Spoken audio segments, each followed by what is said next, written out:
What's up, y'all? Y'all are listening to Living Corporate's flagship podcast. If you didn't know, Living Corporate helps organizations build employee engagement and market trust through data analytics and data transformation, our e-learning platform, and brand marketing storytelling. We're so excited for you to be here today. The conversation you're about to hear is going to connect the dots between employee experience and go-to-market effectiveness. If you're not ready, get ready. Here we go.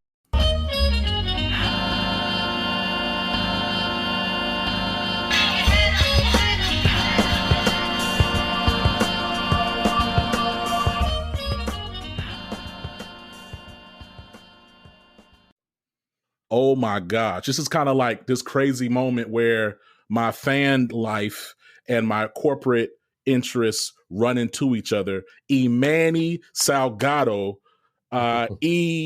self-proclaimed mutt, but playfully so, outside thotty body. What's going on, dog? How you doing? Hold on, brother, man. I appreciate you, man. Thank you for having me, man. This is dope. Hey, man, it's a pleasure. I was saying, we talked off mic. Historically, like Living Corporate, like we have like the W. Kamau Bells, Nicole Hannah-Jones, Roy Wood Jr. Then we'll have like a bunch of Fortune 50 executives. But when I think about true artists and creatives, and that I don't know, I think I'm trying to think of how many I can count on. I think I can count them on one hand. So I'm excited about this conversation because we just don't have a lot of like artists on the pod, even though when you think about Living Corporate conceptually, it's all about the intersection of work and lived experience, and music and creative is also work. You know what I'm saying? Yeah, 100% work. And it's the beauty of it is while it is work, the passion behind it allows you to enjoy the work in a different way in comparison to having to have a 9-to-5 that you hate going to and everything. So I've had my ups and downs, but the one thing I'll never do is complain about being able to live off of my passion. It's interesting. I listened to the pod enough to hear parts of your story, and I know that you started in the boys' choir, right? Like that's where you got exposed. I think my question is like, what got you into that? What got you into music? But then also, what kept you into music? Because I think about like when I was coming up, my first instrument was piano. Then I got into band. And I remember, and I did that even through football. I got hurt. I stayed with band, and I kept doing music till I got a music scholarship. And throughout that journey, right, like there were plenty of kids, particularly black and brown kids, black and brown boys, who would come and go throughout my whatever that was 17, 18 years of me just doing music in some form or facet. So, like my question, I want to know how you got into it, but I really want to know what kept you in it. So the funny thing is, I would have moments where I would have to try to answer that for myself and was trying to search for the answer. And long story short, like my mother's side of the family was just full of entertainers, whether they were singing, whether they were dancing, whether they were just funny. And I think that was my first experience of entertainment and being a part of entertainment or even being face to face with the entertainment. And then the cliche answer, which is the real answer for me, is Michael Jackson. I picked up a Michael Jackson vinyl and played it and started mimicking. And at that point knew, oh, okay, I have some level of vocal ability. But if I want to be truly honest, my mother's side of the family, we had tons of great singers, comedians and dancers. And, when Thanksgiving and Christmas time came around, kids get around, time to put on a show. Yeah. And I remember wanting to be a part of that. So that was the real honest start for me. So you had a community, you had an organic, natural community around you. So the idea of you asked yourself, but it doesn't sound like there were necessarily a bunch of natural pulls to take you out of it because you were raised in that. Yeah. My sister, my older sister, Monique, she would create dances and I would watch her doing it and she would get me to teach it to me just so like it was always a community of people that were there to entertain. And I just always remember wanting to be a part of it. It just, I guess it's in the blood, man. It's in the blood. It's a beautiful thing. I think about the fact that, so for me, I got into music but my family were not entertainers. My family were working. You know what I'm saying? So, but my mom was like, no, look, you need to learn this because I have a vision for you that I don't necessarily have, like that I didn't get. So if you can speak Spanish, if you can play the piano, then like, I know the world will open up for you. If you can get into music, the world will change. And so there was a more of a different type of internalized pressure, I think, for me, rather than like, oh, I kind of want to be a part of something. But I think the common through line though, there is your family and mothers, right? Your parent, your mom pushing you, encouraging you, and affirming you to do it. That's fire. I mean, I'm curious because I don't know because Emnny, you in your 40s. I'll be 42 this year. Okay, cool. So I'm 35. So we're not like, so I think you're like a young Gen Xer. I'm like a millennial. I think it's wild because even though like it hasn't been that long ago, after school programs are mad different now, right? Like in terms of just opportunity, availability, expense. I mean, like, do you think about that sometimes? Like in terms of your own journey? Like I think basically with your family, you probably would end up doing something, but the programming availability for you. Outside influence was really big. I remember my first daycare I went to, Philip H. Michaels in the Bronx, and it was very pivotal. And set aside the creative part, or just the aspirations, just the social skills, and just the level of just that face-to-face interaction, that genuine thing that is starting to now be lost in a certain sense. Even in these still same programs, it's different now. They might be teaching a level of tech that is more focused on one-on-one, computerized type of experience. When back then, all you had was this. All you had was these. All you had was, we're going to have to engage in a more personable way in order to enjoy ourselves or to occupy time. And we looked forward to that. Like I looked forward to going to my daycare center or my after school program, not just for a reason to get out the house, but because it made me feel like I was actually doing something. It made me feel like I was a part of something. And I was also not alone in it. I had other kids from the same neighborhood experiencing the same things. Yeah, our times have changed, and I don't want to down talk, what the kids are experiencing today because it's important for them and the way that it is for them. But it was just different. It's just different. We're going to talk about how it's a little different too. We're going to keep going. But before we get there, you said you got a Michael Jackson vinyl. What vinyl was it? Oh, it was the Wiz. So it wasn't the actual Michael Jackson vinyl. It was the Wiz.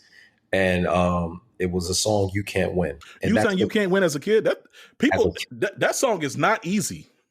No, even as a kid, it's not easy. The range, the movement. And I would study that song. And I wasn't allowed to touch the vinyl player. So what I would do is I would wait for mom and dad not to be home. And when big sister is off doing whatever she's doing on the phone and not paying me no mind, I go in the living room, put the vinyl on, and I would jam out. And I think at a certain point, I think my sister is kind of really the first one to be like, notice like he got a little bit of talent, he got some rhythm and stuff. Yeah. So she would embrace me in that way. But it's weird. We had a whole conversation on the podcast about like core memories. Mm-hmm. And there was a debate about, do you really have them? Do you remember? And I remember certain moments in my life as a kid. Mm-hmm. I remember the first time I put on that You Can't Win record. I remember the first time I remember sneaking and looking around and making sure nobody. It was so pivotal, like so pivotal. Like it's literally what shaped me to wanting to even sing. Man, that's so dope. Now, listen. My last question about that is: were you also trying to do like any of the moves, or were you just focused on singing at that time? No, I was focused on the moves, and I used to dance. But I'll be honest with you, I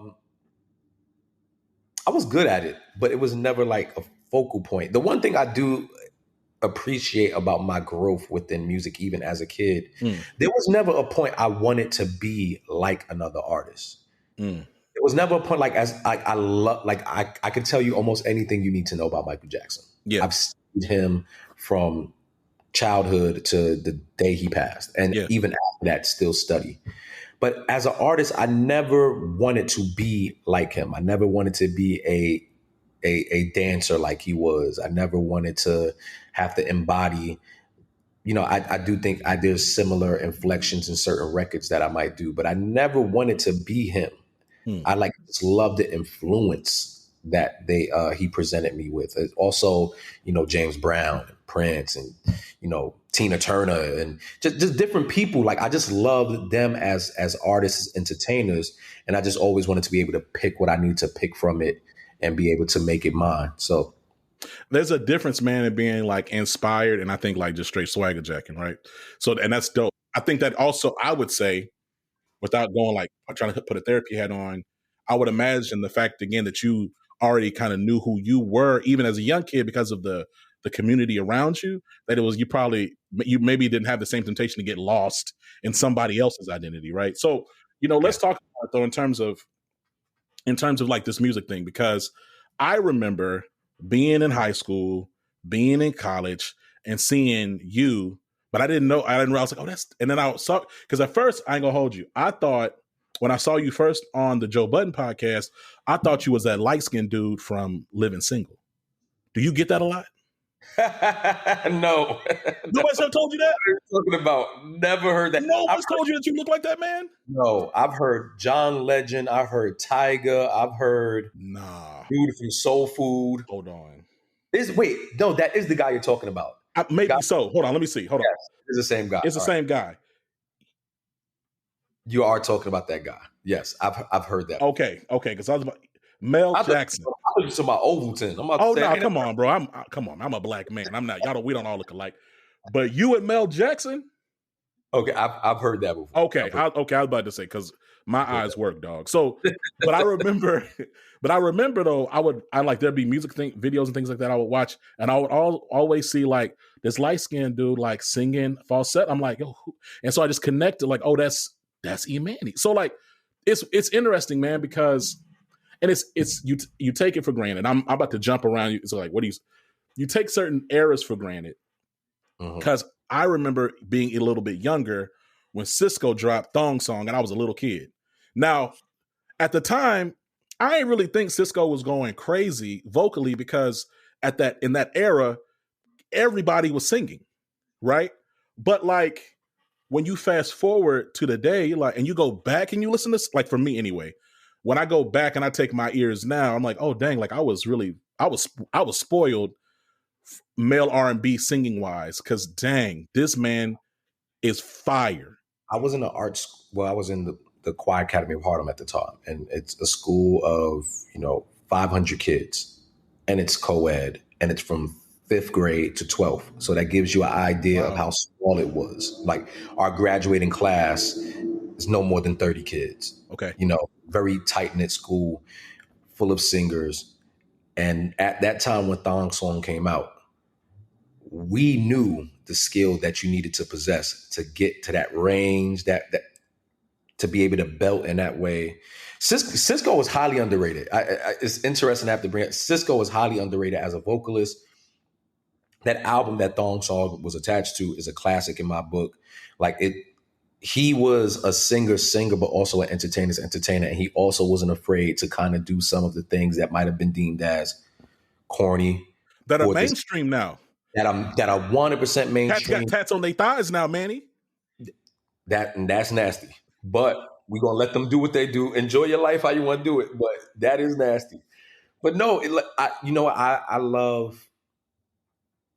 I always have that thing, like, if I would want to be a part of a different generation, and not just even just creatively, just like in life. Like, if I've heard before, like, you have an old soul, you might have needed to have been born in the 70s but I love my generation. I love my generation as far as music, as far as experience, just I'm very big on, to simpler things. Like, I miss the days of going outside in the street and having to have the pen in your back pocket to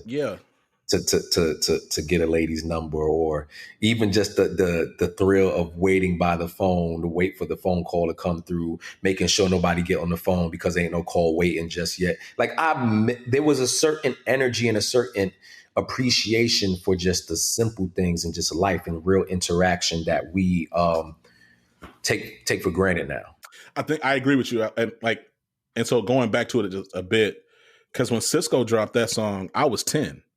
So I didn't appreciate until I got a little older and got into music. Oh, wait, he did it a key change. Or he's singing super hard. He did a modulation on a club record. Like what? And, so, come on. But here's the thing, though. Like I said, like during that era, he was surrounded by other excellent singers. So yes, Cisco was entertaining and he was cool.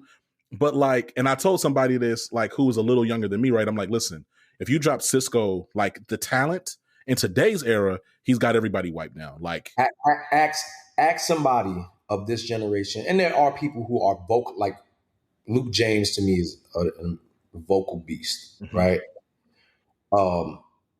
Singing and having the skill is just one thing. Also, being able to put the character on the record. There's certain things that people take for granted. If that song dropped today with any type of inkling of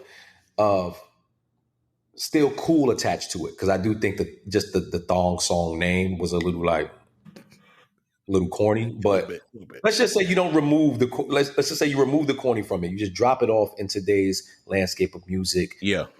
The tempo itself is going to get you into like, oh my God, what the hell is this? The visual alone is going to get you in the same space. And when you have someone as dominant and as confident as Cisco, who is cool with rocking the platinum hair, who's cool with, and it goes on stage and just gives you that, out the moon, man. It's crazy. And like to your point though about the area that you were describing, I think so much of it is just intentionality. Like technology hadn't advanced to the point where you could mail certain stuff in. No, you want to get this person's number, you got to have something on you to take the number down. Write it on your hand, write it on my arm, whatever the case is. Like just the lack of digital connectivity forced us to be more connected in real life. And so I do think that impacts the music, man. And so like I said, I'm thinking about the fact that you were on Hooks with Jadakiss, with Ross. Obviously, you did a ton of work with Joe Budden on all those mood musics. There's even this cover, and listen, I asked that, you can't really ask the internet because I don't know. There's a cover of somebody climbing a building like Spider-Man. Is that you or Joe? Do you know what I'm talking about? You wearing like a leather jacket and you got it's like flying in the wind. That must be y'all. That has to be Joe. Oh, y'all look okay. I'm gonna send it to you. I'm gonna send it to you after. Yeah, y'all look exactly the same in the picture. And I'm like, yo, who? I'm like, let me ask Manny when I get him on the pod. Like, but the point that's is, Joe. because the point is like I think about the fact that like you started music, boys choir, traveled the world. You then you get into the music industry, huge names that are still relevant right now. And then you Uber driving. Yeah. Listen. Talk to me about that. So I'll say my musical career, or as far as my studies and real serious take at the field, starts roughly around 15.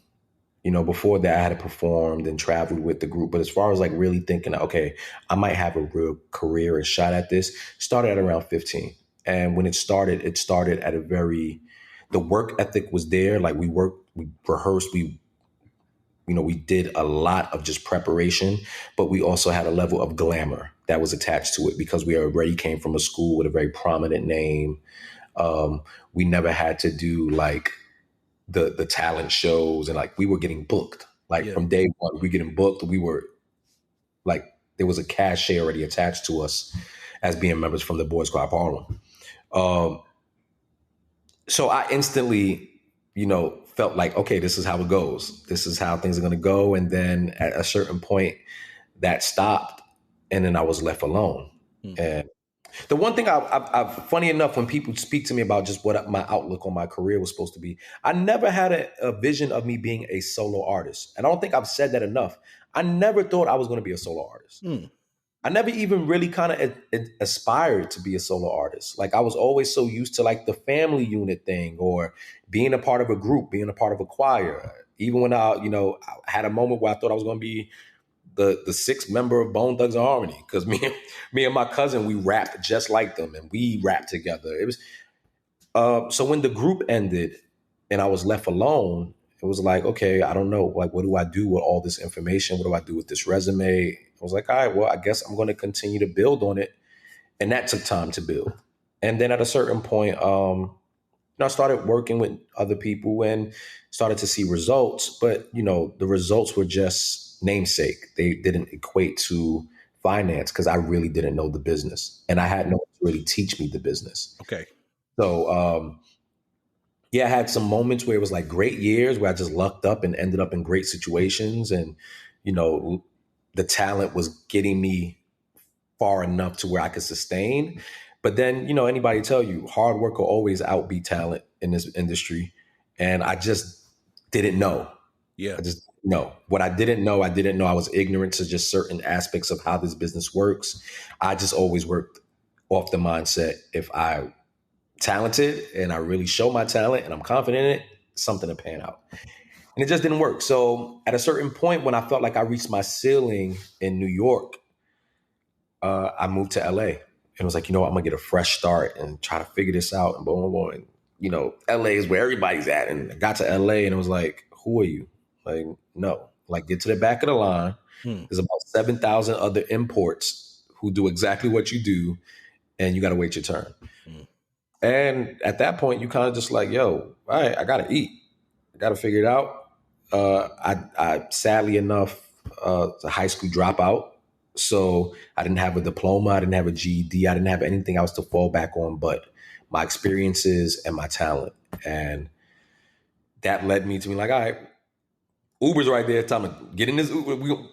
I got a car. Yeah. I got a license. So I'm going to go do that. And I did that. And it was, honestly, it was very embarrassing for the first week or so.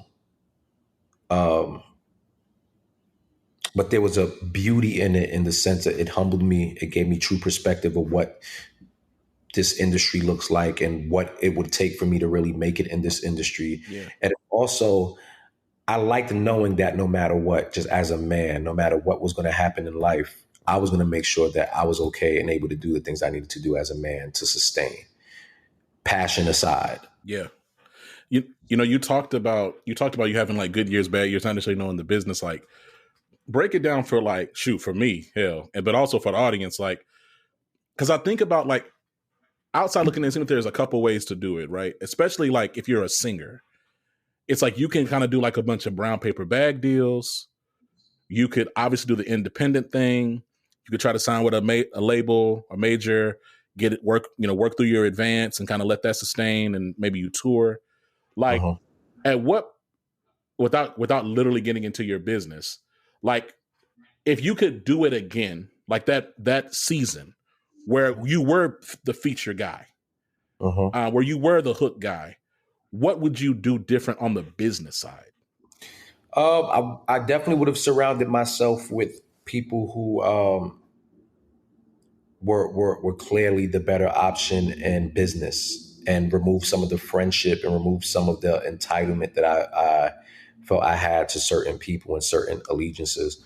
I definitely would have took more chances on possible deals that were offered. I was in the mind frame of the industry is, always out to get you. Got to be careful. Don't sign the wrong thing because it could ruin your life. So, and when I think back, I was like, that bad contract could have led to a different result. I should have taken a little bit more chances in some of those situations. Like, that fear of flight was 100% a big problem for me a lot in those times. Just the fear of just sometimes even taking the chance that wasn't sure. Like, I was very much so the person that wanted to see everything in front of me, know exactly what was going to happen, and then I'll make a move. And it's just, you just can't. That's just not plausible in this game.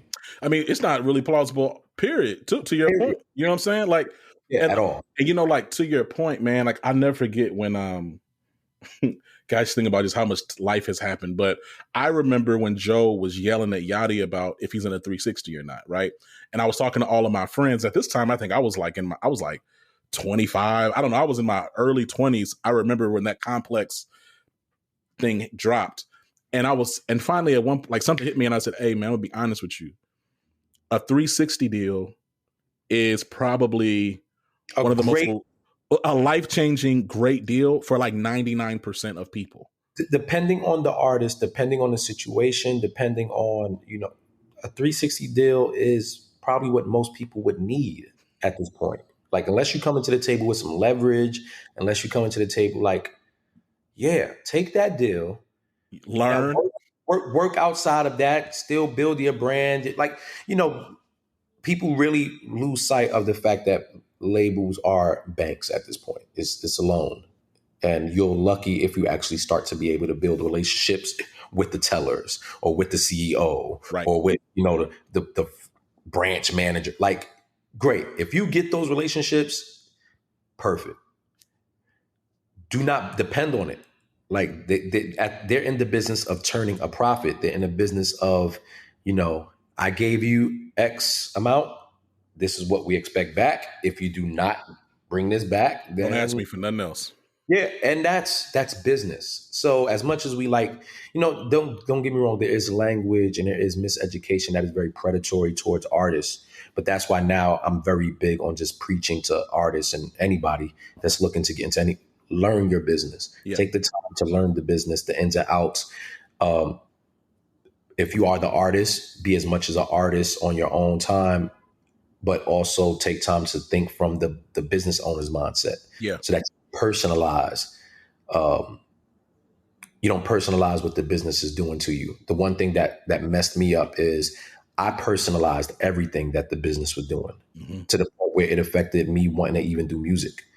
Like, I just was like, I'm done. The business is just not for me, and I'm never gonna make it this way. And it was like, no, you personalize this. The business they're not looking out to just jerk you. This is just the setup of the business. This is just how it is. Like, Emnny, when I tell you, man, like, it's probably some light skin unity here, but like, I'm the same. I'm the same way. Like, I think in corporate America, I think about so many times where I think like, oh, now obviously racism is a thing, sex, all the things, those are all real, and they're persistent and consistent throughout all industries. So that's I'm not dismissing that, but the exploitative nature of corporate is a constant. Yeah. And like, it wasn't honestly, man, until probably like 3 or 4 years ago, right? And I've been had some corporate jobs since I was 20 years old. I graduated college early. So like, I've been working. It probably wasn't until my early 30s that I was able to really understand that, hey man, this is just the game. Like, it's just the game. And like, especially this landscape, you're looking around, people getting laid off left and right. It don't matter. You know what I'm saying? You gone. And like, and it's happening in the music industry as well. Like, so many of these labels, I don't know how many of these labels even are the front offices are even the same. So many departments are shrinking. Just the business model for labels are changing at this point. They're damn near shaping into just tech companies at this point. They're not even in the business of music. They're just in the algorithm pushing. I was about to say, it almost looks like they're like tech distribution partners for your IP. So hey, we'll license and have some type of relationship, and hey, we control these buttons. We control the make it hot buttons. And we have the capital, so we'll fund it and spin it up. But in terms of like, hey, I'm going to sit you down with a coach, or I'm going to send you off to LA to sit under this person. And artist development is over. If anyone is thinking that you're going to get to a label and they're going to be focusing on developing and honing into your own, you need to be prepared to either one, outsource that, or you need to be prepared to come to the table already equipped with everything that's needed for them to feel confident in investing into you in that type of way. Now, we talked about your journey, Harlem Boys Choir, Rick Ross, no shirt on. Yeah. Uber in LA. Yeah. Walk me. Obviously, there was music that you've dropped, that you're continuing to drop. I saw your teaser on your socials. I listened to your latest album, all of that.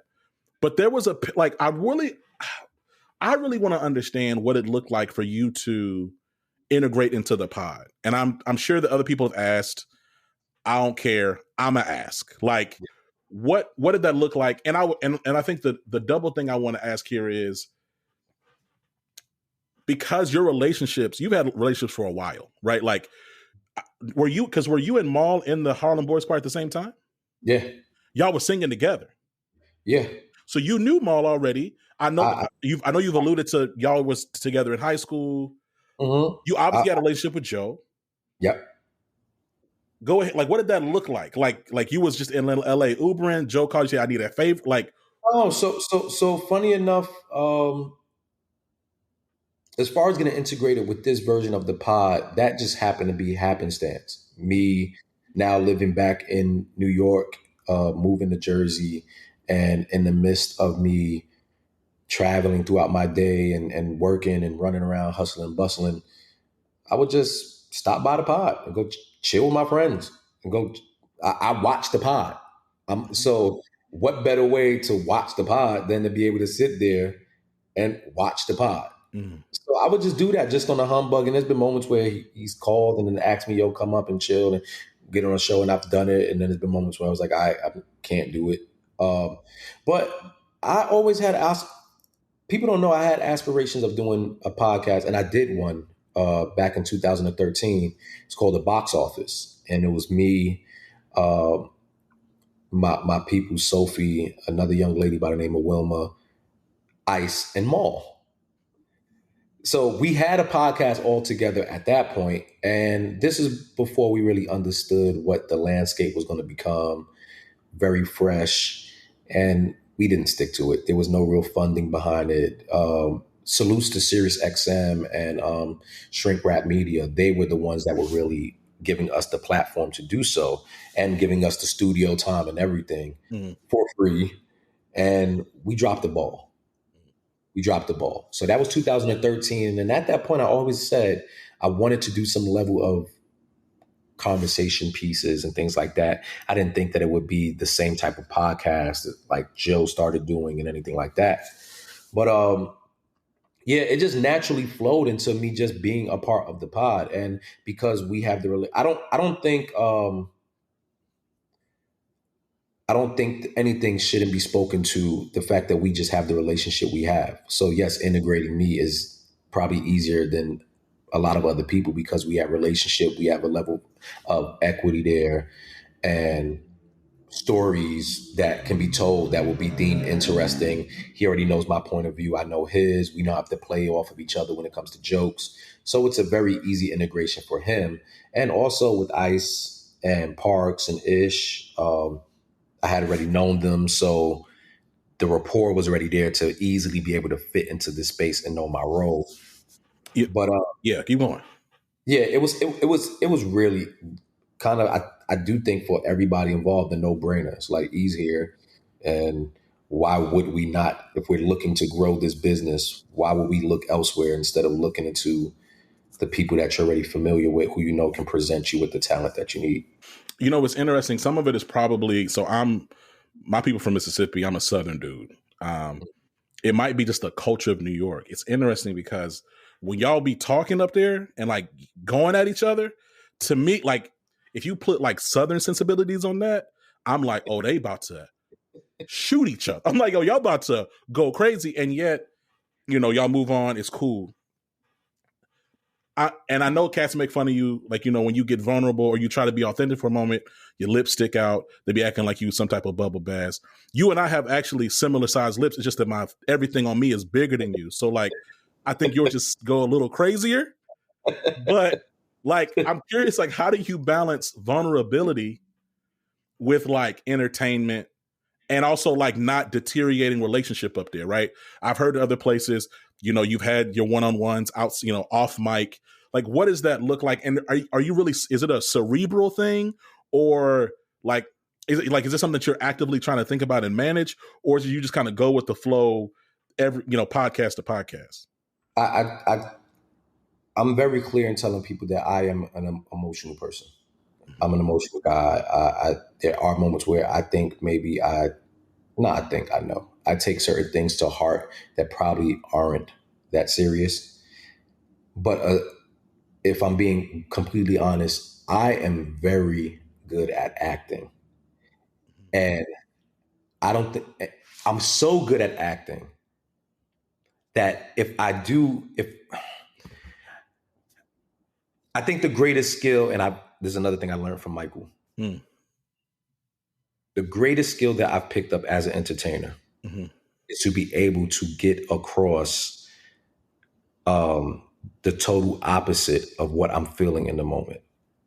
Like, I'm really good at pretending to be in a certain mood. I know how I need to say it. I know how my body needs to move. I know how my face needs to look. It's all, for me, the aspect of being the greatest performer and entertainer possible. So even sometimes when I'm having those moments of vulnerability, it's a lot of times where I could care less about any of the stuff. And even me saying that is kind of like lifting the veil in a certain way. But I love how I do think I'm a great actor. And I just feed into that. And on the pod, it allows me to be the greatest actor possible, to the point where even sometimes the people I'm working with don't know that I'm acting. Listen, your lip bag is incredible. They're going to, whoever's watching this is 100% going to pause that. They're going to pause it. They're going to pause it. But no pause or pause, whatever. Respect to all parties. Lip bag go crazy. I hope it's a drop. I don't care. Like, you'll be like that, man. You be talking about how you was talking about, like, you know, like connection and relationship, and then like you'll do the side profile and who's on camera, they get you. And I'm not the person who screenshot stuff, but they get you with that side profile. Them lips be out here, and then your eyes be kind of watery. I'm like, oh, this dude is good. Yo, when I tell you, I listen to them talk, and I know the moment where it's time. Okay, let me get into this. And I won't sit here and lie and pretend like that's just all the time. Like, There's definitely moments where I've tripped up and gotten emotional and got into my own bag. But a large percent of the time, I am 100%. The moment I sat down on the podcast, I had to decide what was it that I was going to try to do up here that made it worth me being here. Like, don't get me wrong. I know I present a skill, and I know that I am valuable. But if I'm there or not there, and I think that goes for a large part of the cast, the show moves. The show moves on. It's not, right. You know, it's not a thing where you miss one person and the show is, you know, not going to work. So I had to decide, what was it that I was going to be more focused on? Was I going to be focused on being right? Was I going to be focused on being the best debater? Was I going to be focused on any other aspect of being known as the arm, whatever? And I told myself, I want to be the best possible entertainer possible up there. Even in the hate moments, I need there to be some level of entertainment factor to it, even if it's just to bounce off so that someone else can get their better moment. It's dope. And it's funny because now look, I'm on the opposite end of the spectrum. I'm an interview driven pod, right? So, and I don't have co-hosts, and I certainly don't have 6 or 7 or rotations of them, right? Yeah. I do often think about, like, man, what is it even like to manage and navigate all those different energies on all, like, it's so much, right? And so, like, and then speaking about it being worth your while, now look, we're gonna get to plead the fifth in a second. That's a segment I made just for you, Emnny. Let's do it. But before we get to love those type of segments. I love them. Before we get to plead the fifth, this ain't even a plead the fifth. I'm about to ask this question for real. So Joe was just obviously at the time of this recording, New York Times article dropped about Joe Budden, the Joe Budden Network and Podcast, CEO Ian Schwartzman, head, blah blah blah.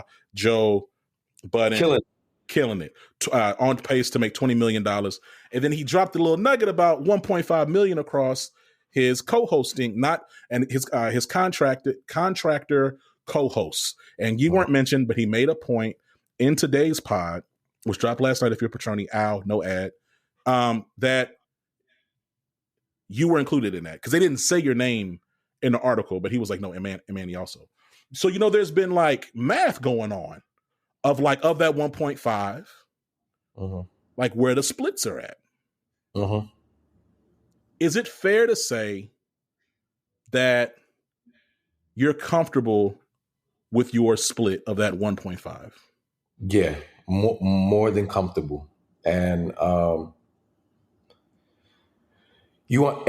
I hate saying answers like this because no one ever believes them. But I don't believe you. Dead ass. I don't believe you right now. But keep going.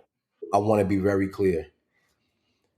That job for me was never about how much he's going to pay me to work up there. Mm. It honestly never was. Mm. It was, first off, I'm an entertainer. Yep. I'm a singer. And this is a platform that I think any entertainer or singer would love to have exposure to be able to take that and build on their own. That to me was the first thought I ever had when he asked me to be up there. So, and I'll be very blunt. There was never a big sit down of negotiation about, well, this is what we're going to pay you, and me going back, nah, I want this. It was like, okay, we want you to be part. All right, well, what are you thinking? What are you thinking? I think maybe this. All right, cool. Well, I think we can. Would you be okay with this? Yeah, cool. Yeah. When it came time for negotiation time, there was nothing. When it came time to do a new contract, there was no I look at this opportunity, and I think Joe would agree. This is for you to also build your own brand and do what you need to do. And he said that. He has said that. And I know he means that. And he's never not once stopped me or made me feel like doing anything outside would be a hindrance. He's actually pushed. He's actually said, yo, what do you need help with? I look at this opportunity to be able to do what I do there, get the exposure, get the education, and in turn that into what I need to turn it into for myself. The 20 million on pace that they're making is for them to make within the company because they built that company for what it is. I am a part of that, and what I get out of that, I'm more than happy. Now it is for me to take that education and go find a way to build my own 20 million or 10 million or whatever that looks like for myself. Yeah. That is what all of this is. Being a part of the team is just a pleasure in itself, and the exposure to the rest of the world. And I will say this, I did 100% say to him, hey, next time y'all do some type of article, make sure my name is in that, because that to me is more important than trying to figure out the split. Well, how much does he make? And no, make sure I'm mentioned. Make sure that to me is more important. But all that other stuff about, let's try to figure out. Because they got you at 72,000, and I was like, don't do a money like that. Like, Emnny's making more than a math teacher. 70, and let me just say this: 72,000 ain't with chump now. Which is not the number, but 72,000 for a person that works 2 times a week, who works only half of the day, who has also 5 other days out of the week to go get it yourself and figure it out. That would be an extra 72,000 that I don't think anybody would turn down. No, you're 100%. You're 100% right. We talked. It's so funny. And shout out to the JBP Reddit Discord. KB, Mixie, Pale, Wes, all of them, because we were literally just talking about that, and I was like, the thing about it is, contextually, like, how often are you up there? Now, here's my thing. This is a side. This is 72. We're not saying that the number is 72. And listen, I'm not them. So if there's not going to be a headline, Emnny makes $72,000 on the Joe Budden Podcast. But my thing about it just is, I think I struggle, man, with I don't understand New York cost of living. I live in Houston. So I don't even know. So you're right. To me, that's 72 bands, but I don't really know. Cause I have friends up there, they rent is 4 or 5 bands. Yeah. You know what I'm saying? I'll put it this way. Before I started working at the pod, what people don't know is that, I have a home, I have my kids, I have things that I naturally already did. So I don't know if people just thought I just didn't work or pay for anything before being on the pod, but it did. Me going to the pod was an add-on to everything else that I already was doing. So I look at what I do and make at the pod as the extra to what I was already having to do on my own and maintain. If people really had an understanding of that, I like the broke or the whatever stuff that they do, I feed into it in moments because I do think it also allows me the luxury of not having to do the pocket watching thing. But that you low. I'm cool. I love this presentation, and I'm more than happy and comfortable with keeping it up because it'll keep y'all off my backside as far as trying to figure out. They got it. I ain't got nothing for you. Because I'm gonna tell you, Emnny, there has to be a population of the listenership that sees you as you was sleeping in your car and Ubering, maybe you singing a hook for Lil Fentanyl and them to get you through, and then Joe saved you, and now you get to, and that's really like your home. But I love that too. I think there's a beauty in.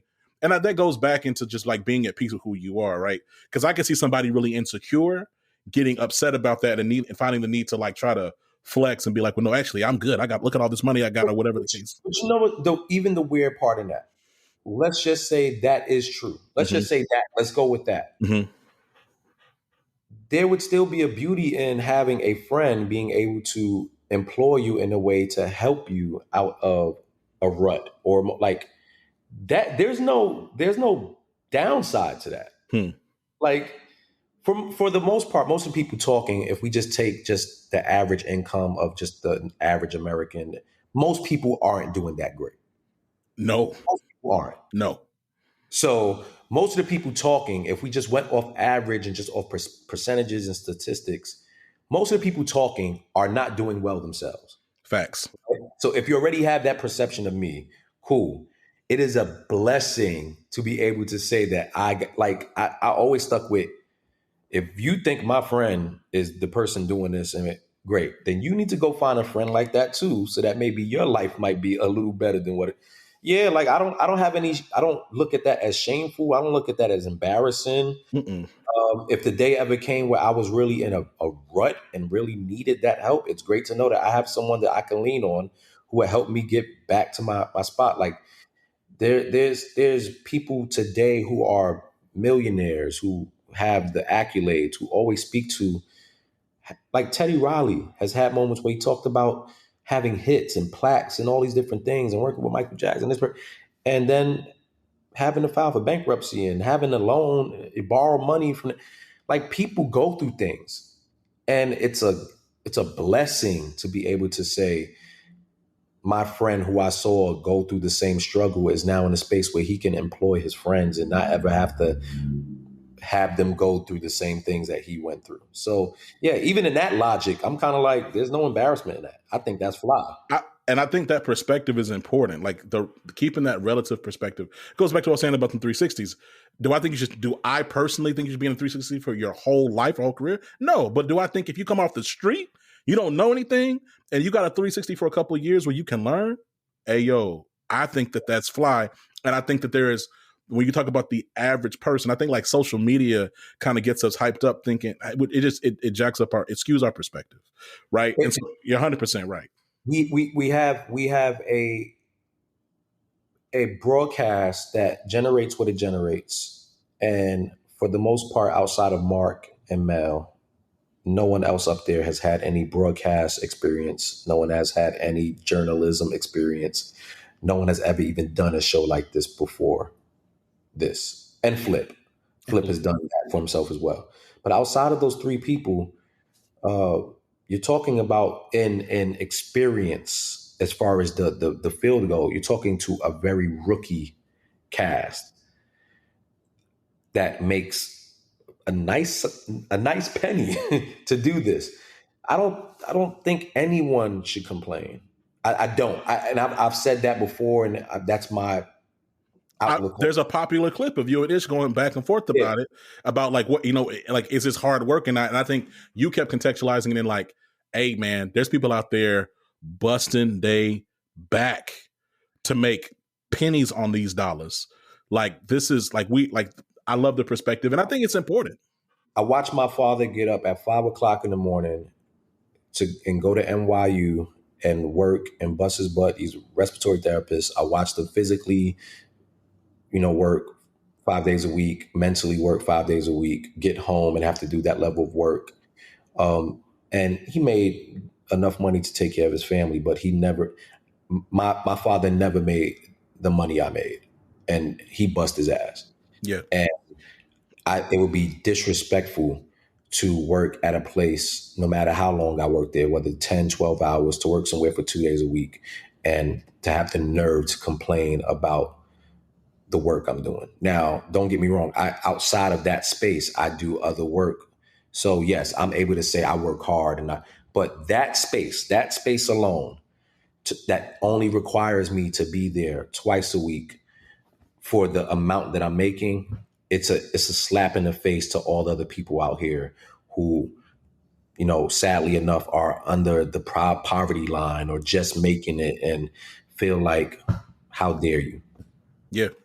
Now look, we're gonna take us out of serious mode. We're gonna plead the fifth. All right. Now look, I'm gonna ask you these questions. Mm-hmm. You can give it up or you cannot give it up. I'm not tripping either way. I'm just gonna get the questions off. You plead the fifth, just say I plead the fifth. All right. Let's do it. So you told the story one time about someone, about another musician coming on to you while y'all playing GoldenEye. He wanted to play with a different type of eye. I plead the fifth. Whatever you say. No, you don't care what the follow up about to be. I feel like you're gonna ask me who the person is. I'm not. Okay, cool. All right, cool. All right, cool. Have you ever been propositioned by someone in the music industry and seriously debated it? Oh, yes. Oh, yeah. There was a female exec at the time. I mean, she was an old exec, but she still was a decent looking lady. And I thought about it. And why didn't you? So while the mature answer would be is that I had some integrity, it wasn't so much that I had integrity. It was just that I thought that that's what I was supposed to do. So when I went back to my team and told them about it, they looked at me and said, "Is you dumb? What, like we would have had our deal solidified." And I'm gonna be honest with you. I thought I was doing the right thing to show face for the team. Oh. I thought by denying it was the thing that you're supposed to do. And I was younger. I was like young 20, maybe like 21, 22. So I didn't really, You was even cuter. That's another pause. They're gonna get me. I'm letting you know. That's crazy. So you told her no. Yeah. Well, I there was no verbal way of doing it. The situation was me sitting in a chair and the hands coming over me and going down and me just jumping up and being like, you couldn't even play it off for the double back because you were so I was pussy. I messed it up. And when I think about that person and the power that they had at the time that I really didn't understand because I didn't even really know who they were. Yeah. I was just learning. If I would have did that, I'd probably been Chris Brown 2.0 maybe, or Trey Songz 2.0, whatever artist that they were. And without the baggage. Yeah. Yeah. Yeah. But who knows? Because I was wild back then. So I might have. There's this thing, and I had this conversation with an artist yesterday. Salutes to him, and he said something to me that I related to a lot. He said he was glad that the success he's seeing now he didn't see at a younger age because he believes he possibly would have messed up his career. He wasn't prepared for some of the things that mentally was in front of him. And same with me. I have a hot temper. I'm just learning how to control my hot temper. I know back then you give me some success, insane amount of money. I 100%. I could see myself easily messing that up through a fight, through a lawsuit, through whatever it is. I definitely. There's something powerful about. You don't want to have so much talent that your character can't handle. And sometimes you got to develop your character over time. Yeah. So I get that. So I'm gonna do a part B to this question. We're gonna keep going. Is the person still powerful now? Yeah. They're even more powerful. They're Yeah, they're more powerful now than they were then. Yeah, they can make something shake in the blink of an eye. You might need to spin the block. All right. So question two. Plead the fifth or not. So you and Maul, y'all came up together. At what point did you realize, hey, we're not gonna be able to be as cool as I want to be, or as I thought we could be?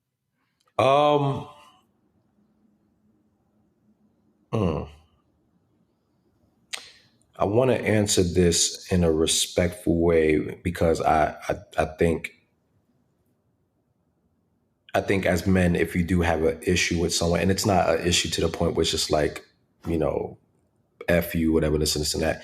I think whenever you have an issue with a man and you don't get an opportunity to address them first about the issue, that you shouldn't speak about it in other forums. Received. I don't have a problem with speaking about it, but I do think just as men first, forget history, forget relationship. The fact that I'm not able to really say it to that person first, then I just shouldn't vocalize. So I'll please. So can I say something? I 100% vibe with that. I agree. I think me and my silly self, I just assumed that y'all, because everything is, the degree separation is so small. It has nothing to do with Joe. It has nothing and when I say not vibe, like it's just you grow in different directions, and maybe there's certain things about him that don't connect with, and vice versa. There's probably things, if you ask me, yo, I don't vibe with that level of, So it's not like a one-sided thing where I'm totally right in thought and vice versa. It's just it's just some discrepancies that I felt, and I never really got an opportunity to address it to him. So I felt like, why would I ever speak about those in issues? another space? Yeah. Super fair. No, super fair. That's a very, I gotta respect that fifth because some, I don't know. That's a good plea to fifth. All right. So then my next question, you talked earlier about you're a good actor, you're a great actor. Have you ever read lines with Mel? And if you haven't, would you do so to help her get ready for a movie? Oh, I've never read lines with Mel. But if she asked me to do it to help her, yeah, I would. Why do you think that people latch on to the narrative that y'all dated or were dating? The only two single people up there. And I come with the freaky E vibe, and it's easy to do. Like, people attached. There was a certain point where people kept attaching her and Ish, and that wasn't even that was irresponsible because Ish had a lady relationship. But Mel is also she knows how to play. She's an actress. She knows how to play into a narrative just for the sake of the narrative, just to get the kick out for the fanship. But then you forget that when you do that, you allow people to now roll into it and make their assumptions, and it's hard to fight back off of assumption if you already set the tone for it to be. It can kind of spin out of control. Yeah. So with me and her, it's just, and it's we like to joke up there a lot, and those are safe jokes to get off with the only two single people. Now, when the day comes where, let's just say I'm in a relationship or I'm seriously dating someone, that would stop, and it would never be, something that people would have to even, and vice versa. My last plead the fifth is, has there ever been a moment where you genuinely had to throw hands or almost throw hands with somebody to settle tensions or whatever on the podcast? And if so, who? Almost. I mean, I've talked about it, but I 100% got to a point where I wanted to fight Flip, but I love Flip.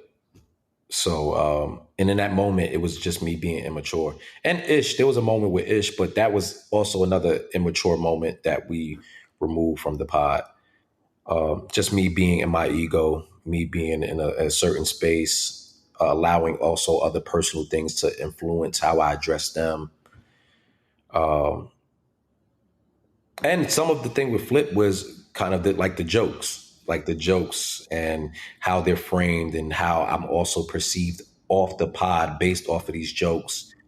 And, if I ask you once to stop and you don't. You playing with me now.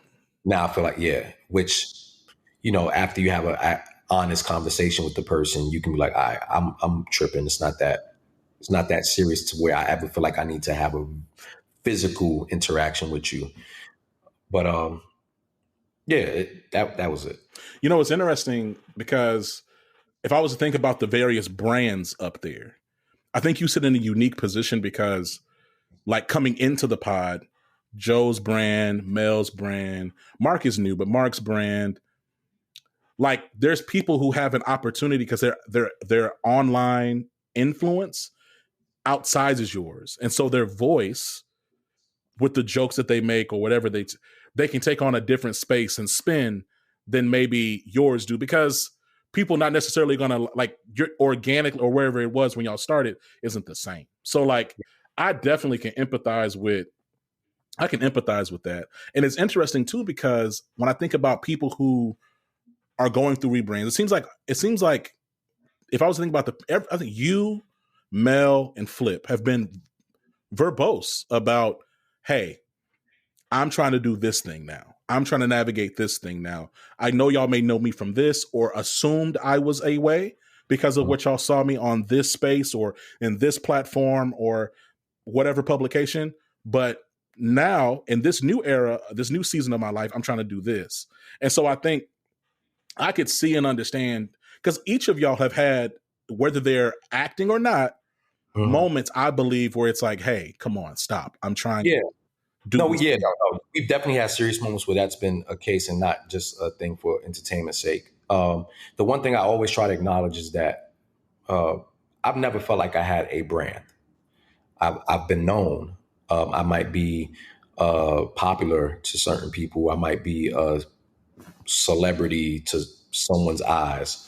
But as far as a brand, I never felt like I had a brand. I feel like I've always been building on a brand. And that's what I'm still doing. I think, keep going.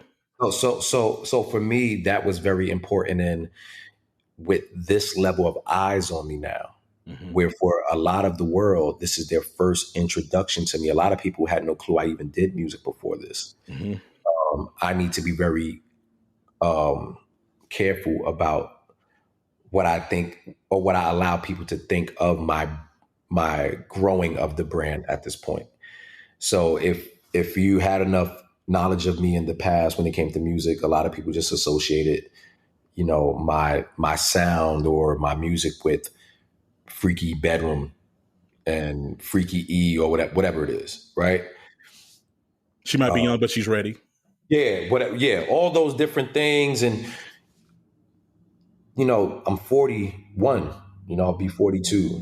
That's as much as that was a part of me in that era. And we told those stories. And if you have enough conversation, if you sit with me in actual real life, you would have to really know that that is not what I'm focused on. That's not key and essential to my brand or anything, which is a big part of why now you have to step outside of the podcast and show the world what it is that you really want to do, which is why I'm excited about now just going out on my own and shooting my own content, so that now when people get to, they see me on the pod, they can understand, okay, this is what he does here, and this is what's essential to him here. Now we get an opportunity to go on this side, and let's see what he actually wants to sell to us. Let's see what he considers to be his brand or his, the landscape of what he's trying to do. Hey, Manny, I got one last question. Let's plead the fifth and we get up out of here, dog, because we went over. You was mad gracious. You like to talk, boy. I got to respect it.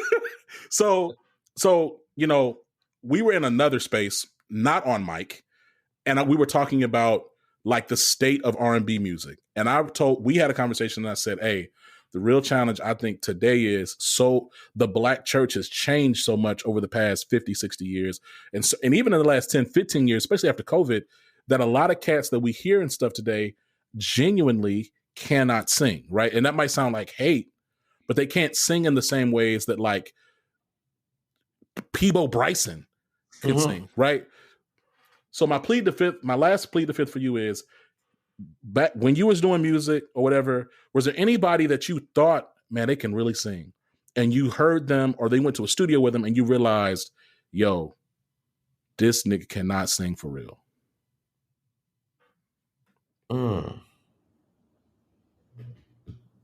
Trying to think.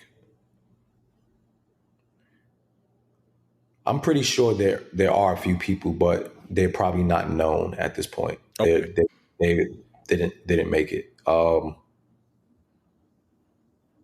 gonna be honest with you. I've had the pleasure of working with singers, elite vocalists,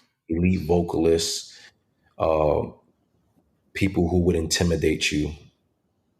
And I like that challenge. Like I like being around that. When I was younger, I was going to the Village Underground. I was going to Soul Cafe because that's where the singers went. The singers, that's where they went. And people looked at you crazy when you said, "Hey, Sade is cold. She has a great sound, incredible catalog." There's a lot of women who sound like that. People kind of like just rolled their eyes at you when you said it on the pod, but I knew what you meant. Mm-hmm. It sounds blasphemous to like whatever you want to be entertaining, but like that's the truth. There's a bunch of these little cats out here who they sound cool.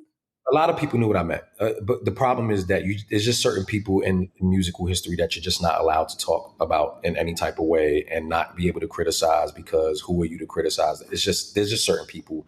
Sade is one of those. Beyonce is one of those. Ali is one of those. Jay-Z is one. There's just Michael, Prince. There's just certain people that when you speak about them, the mere idea of criticizing or giving a critique is blasphemous. And I understand that, especially if you're also in music and you don't exhibit the same level of talent. I get that. So it's a risk that you take, but it's good for the conversation. And I say this to someone who I love Sade. Like, I grew up Saturday mornings, we clean up the house. That's one of the things that might come on. If I go to my, if I got drug along to my parents' kickback, you hear that kind of music. But I get it, man. Look, you talked about the fact that you've been excited and interested to get in this space.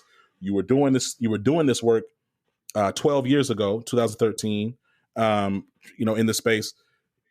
What does that next look like? Are we talking like an R&B money? Is it you saying no, it's not? It's not simply just me sitting in front of a mic with the same background and just talking week in and week out. No, it's going to be me shooting content, me producing content in the way that I see it. It can be me interviewing someone. It could be me sitting across from someone and talking. It can be me dissecting some level of musical history. It could be me doing skits. It could be me doing whatever it wants. And I love the fact that I'm able to do that because I always lean on the fact that I'm an entertainer and I want to be the best entertainer possible.